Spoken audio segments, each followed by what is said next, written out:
I, 16F, have an older brother, 18M, and he is pretty much the golden child, but just for my mother. My mom has never bothered to hide it from anybody that she has a favorite child, and well, it is not me. Right from when I was a child, I knew that my mom liked my brother way more than she liked me. I could never figure out the reason for it, because I would always try to mimic my brother and do whatever he does, just as an attempt to win my mother over. But whatever quality she found to be endearing in him, she found annoying in me, so eventually, I gave up trying to impress her because that was an impossible task. At least my father seemed to like me for who I am as a person and did not expect me to be an exact replica of my brother in order to find me worthy of being loved. My father didn't have a favorite. He treated my brother and me as equals, and I am and forever will be grateful for that, because at least I had one parent who was normal and had my back. My mother, unfortunately, was not the best person to be around, and she made sure that this certain side of hers only came out when she was alone with my brother and I. She never even put a toe out of line whenever my dad was around. Things would have been much easier for me if my dad had been around for long, but when I was younger, he had to travel a lot for work and still does. So I ended up spending a lot of time with my mother and brother. The problem was that my mom was a stay-at-home mother, and she was just always there. Anytime I would come back home from school, she was there to start bullying me immediately and make me doubt myself. She would constantly comment on my appearance and constantly find things that she could nitpick at, giving me new insecurities every day. For the record, I was an exceptionally skinny child, and nobody likes that in women, something that my mother constantly reminded me of. I also had glasses and really weird hair, which she also seemed to hate, because in spite of the horrible person that she was deep down, she was actually quite pretty. And so was my brother. She kept saying that she wished I had also inherited her genes, but unfortunately, I was an ugly duckling. And she made sure that I didn't forget about it. There was also the fact that my brother was great at a lot of things, like sports and academics. I was a good student and academically sound, but I was miserable at sports. I am serious, I had zero hand-eye coordination, and I hated any athletic activities, but my mother always pushed me into taking part because she believed that it would somehow fix my body and make me more desirable to look at. She would also force-feed me things that she thought were good for me, like excessive amounts of protein. Let's be honest, there is only so much meat that people can consume before they start feeling nauseated at the sight of it, and that's what happened to me. It's probably why I switched to vegetarianism a few years ago, because of all the beef and chicken that my mother fed me as a child. It didn't help me either, because some people are just built skinny, and I happen to be one of those people. I didn't even have a problem with my body until my mother started picking on it, and to hide it, I started wearing really baggy clothes and my brother's old hand-me-down because I was scared of what my mother would say if I wore clothes that showed off my body. So that's how things were for me up until a few years ago, which is when I found out that the one thing that I was really good at was swimming. I hadn't tried it before because my mother hadn't pushed me to, since she herself was pretty scared of the water. But then, I got an opportunity to try out for the swimming team a couple of years ago, and that's when I started. And I have got to say, I don't mean to come off cheesy, but that practically changed my life. I finally had something that I was good at, and I started putting my heart and soul into it. In no time, I started getting more toned and actually put on a considerable amount of weight, which made me look better. And I was also a lot more confident in myself because I was finally getting better, and I was just very happy. My mother and brother, however, were not very thrilled about this development because it just meant that they had fewer opportunities to pick on me about my appearance. I was looking better now, so they had nothing to say about it, and for a while, I almost thought that they would give up. But I really underestimated how much the two of them disliked me, because soon after, they started finding other ways to annoy me. They started giving me, what I call, the Cinderella treatment, because they expected me to be at their beck and call throughout the day. Anytime they saw me sitting around, and just relaxing, they would assign me some work to do, and soon enough, it was like I was doing all the chores around the house. Actually, let me correct that, it wasn't like I was doing everything around the house, I was doing everything around the house.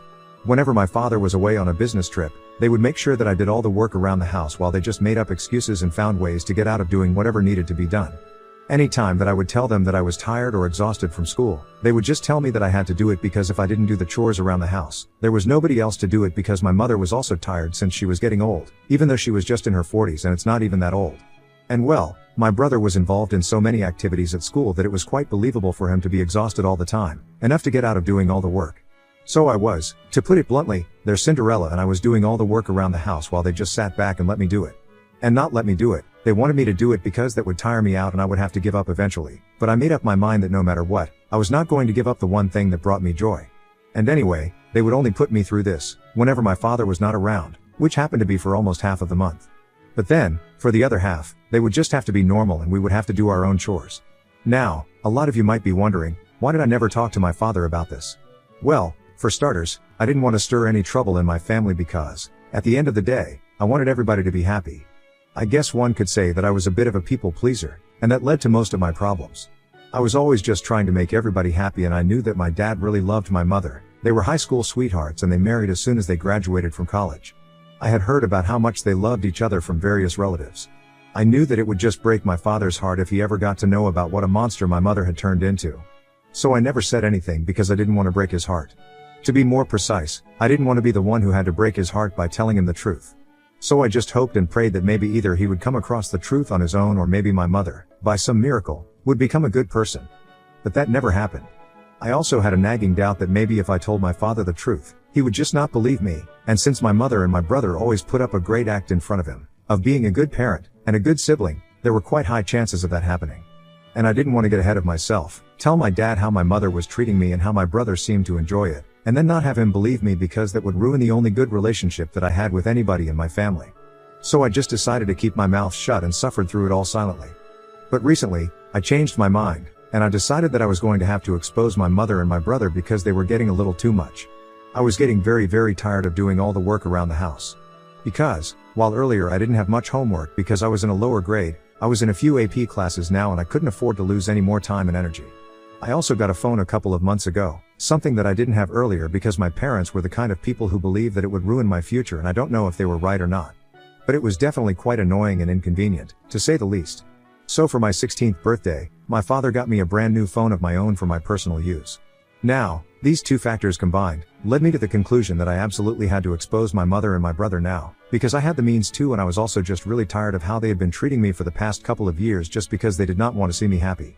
2 weeks back, I got my first C on an assignment because the day before I was supposed to submit it, I had to do a lot of laundry because my mom refused to do it and my brother claimed that he was too tired, and so, I had to do it because I needed clean clothes to wear and there would be a lot of hue and cry about it if I just decided to do my own clothes and left theirs out. So I decided to do all of it, and it took up a huge chunk of my time, which is why I was not able to devote enough time and energy to my essay, which is why it came off a bit half-hearted. And I got a bad grade because of it, which was really unfair because it wasn't even my fault. But the teacher didn't know how I was being treated at home, so I wasn't exactly going to blame her either. I confronted my mother when I came back home after I got my essay graded and told her that I was not going to do any of the work around the house and that she and her son would have to pull their weight, but she just told me that it was my own fault that I had flunked because if I had just put in a little more effort then I probably wouldn't have to be making excuses for myself, and brought up how my brother was still able to score well while taking part in everything else, and here I was, making excuses and blaming other people for my own failures. I think that was my breaking point, my last straw, and I decided that I had to put an end to this because I had had enough. I couldn't record it at the time, but I decided that the next time she would say something or do something of the sort, I would have my camera set up to capture it all, and I would send it to my dad and he would deal with this. After that incident, the next day, my dad came back home and stayed here with us for a few days until he had to leave again and we were on our own. And this time, I knew that, as soon as he left, the two of them would gang up against me and bully me into doing their dirty work. So the day that my dad left, I had my phone set up to record as soon as he left, and just as I had expected, my mom and my brother barged into my room as soon as my dad had left and started giving me a list of chores that I had to do. They didn't even say please, just told me that I had to do this and that, and then, at the end, they said that I needed to get to work. But this time, I decided to put my foot down, just to see what would happen, and I told them that I was not going to do any of it. Luckily, they thought that it would be a good idea to be nasty to me because they were not aware of the camera that I had set up in my room and the fact that I was recording them. My mother called me a lazy cow and said that she was just training me to do all the work around the house because, given my grades and my laziness, I would never amount to anything, so it was pointless for me to study and waste their money. And my brother joined and started saying that just because he could do it all, didn't mean that I could as well, and I should just give up trying because it was pathetic, and I should just stick to doing the household chores because at least that would guarantee me a housekeeper job in the future. They said a few other nasty things as well and were really being mean at that time, more than usual, which was lucky for me because I recorded it all. My blood was boiling, but I kept my mouth shut because I knew that this was probably the last time that they would get the opportunity to pick on me like this and gang up against me. I was about to put an end to it forever. Once they had had their fun, my mother told me to get to work as soon as possible, instead of wasting my time, and then left the room and shut the door behind her. As soon as she left, I decided to stop recording and send the video to my father with a long message about how this is the kind of treatment that I have been receiving at home for the past God knows how many years.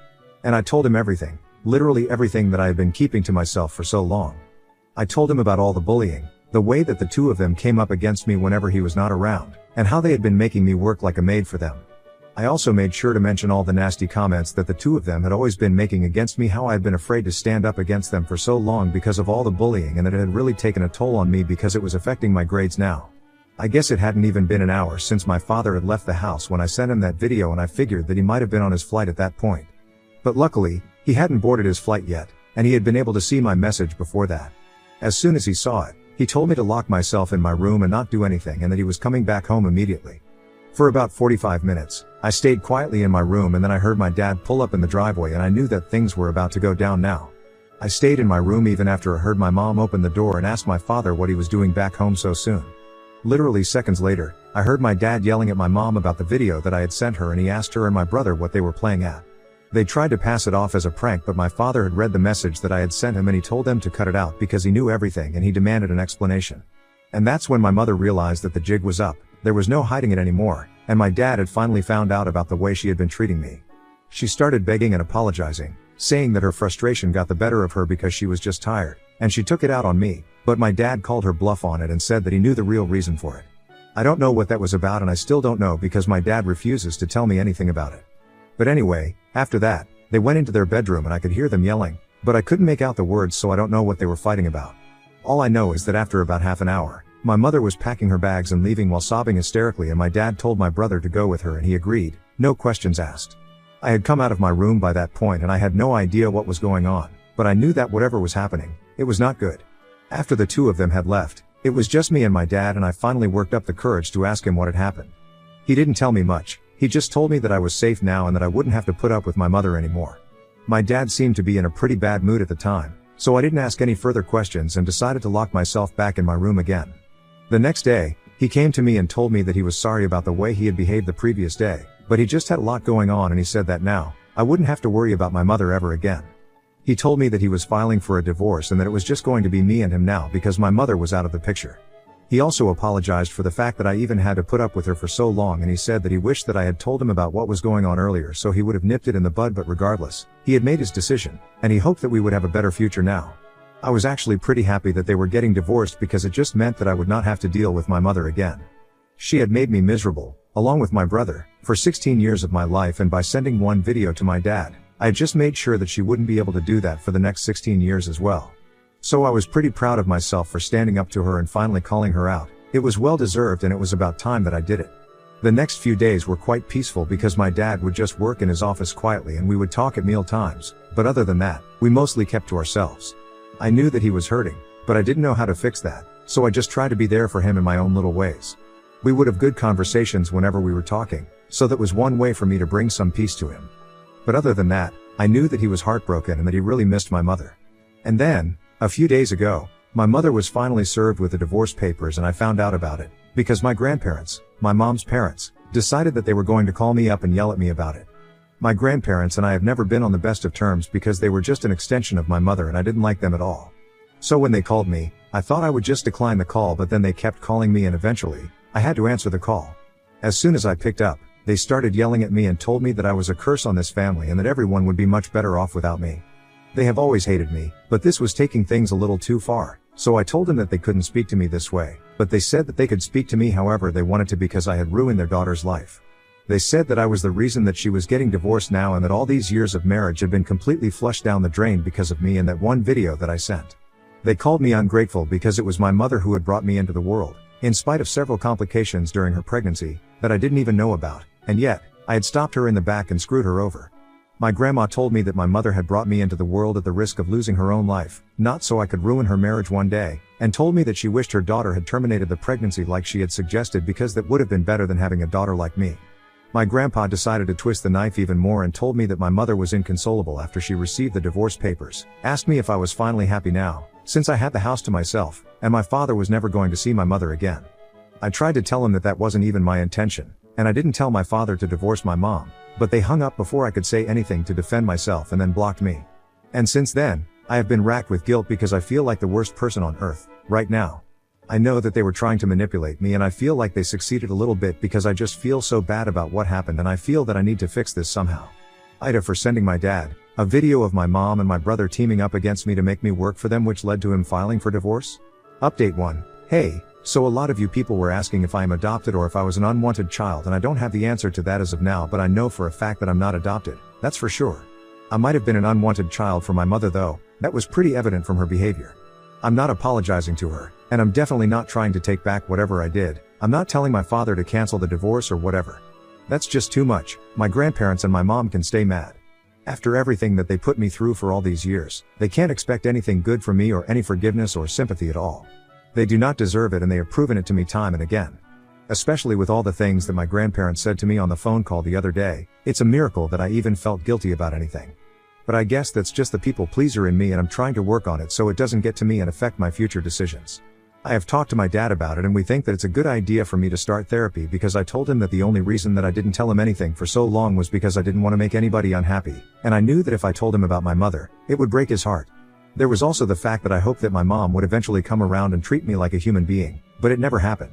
There was also a lot of self-doubt, because, for some reason, I believed that maybe my dad would not believe me if I told him the truth, so I had to get proof of everything first. Then I just have a lot of issues to work through, so we are considering therapy right now, and if everything goes well, I might start in a couple of days. Update 2. Hi, so I'm back here, and I finally have the answer to why my mother hated me. You guys were right, I wasn't adopted, but I definitely was an unwanted pregnancy. I finally asked my dad about what he had said, while arguing with my mother, the day that he kicked her out of the house. In my original post, I mentioned that there was a part where my dad had said that he knew the real reason why my mother was treating me so badly, but I didn't ask him about it that day because it had been a very emotionally draining day for all of us, and I didn't want to add on to his troubles. Plus, it didn't seem like something he wanted to discuss either, so I just let it be. But today, a couple of hours ago, I finally brought it up with my dad and asked him about what he meant by it, because after that, he had gone into their own room and I couldn't hear the rest of the argument, so I didn't know what that was about. And today, he finally told me that I had actually been an unwanted pregnancy and my mom was done after one kid. She wanted to terminate the pregnancy when she found out about me, but my dad was a little upset about it and she decided to keep the baby, just for my dad's sake. He didn't tell her to, but he was just upset, which is why she did it anyway. And then I was born, after a lot of complications and issues, and it took a lot out of my mother, which is why she kind of resented me after I was born, but my dad never expected her to treat me this way. She had said that she never felt connected to me as a baby, but he just assumed it was one of the symptoms of postpartum depression. He thought that it would go away with time, but it never did. Both of us started crying, because even though I had known about this, I had sort of guessed it on my own. It still hurt to hear it from him, and he told me that he felt responsible for everything that I had been through, and we hugged and had a really emotionally relieving conversation. I feel much better now, knowing the truth is finally out in the open. I don't owe my mother anything, and while I'm grateful that she brought me into the world, she didn't really treat me well after that, so I don't have anything to be grateful to her for anymore. I bear no ill will towards her, and I'm letting go of everything, gracefully. Update 3. Hey, folks. So I have been in therapy for about 2 weeks now, and I have 2 sessions per week. It's been going well so far, and during this time, I think I'm only going to get better. I have 1 solo session and 1 session with my dad, so we can also work on our relationship and rebuild it from scratch so that we can have a healthier bond going forward. The divorce proceedings have also started, and a few days ago, my mom and my brother came back to collect the last of their things because my mom was moving in permanently with her parents, and so was my brother. They didn't speak to me and avoided eye contact to the best of their abilities, which I am thankful for, because it just meant that I wouldn't have to deal with them or speak to them either. They can hate me all they want to, but it doesn't change the fact that they were the ones who brought this situation upon themselves by treating them with nothing but cruelty all their lives. Now, they deserve whatever they get. And I refuse to feel sorry for them. All I care about right now is rebuilding my relationship with my dad and just being as happy as I can, living my life to the fullest.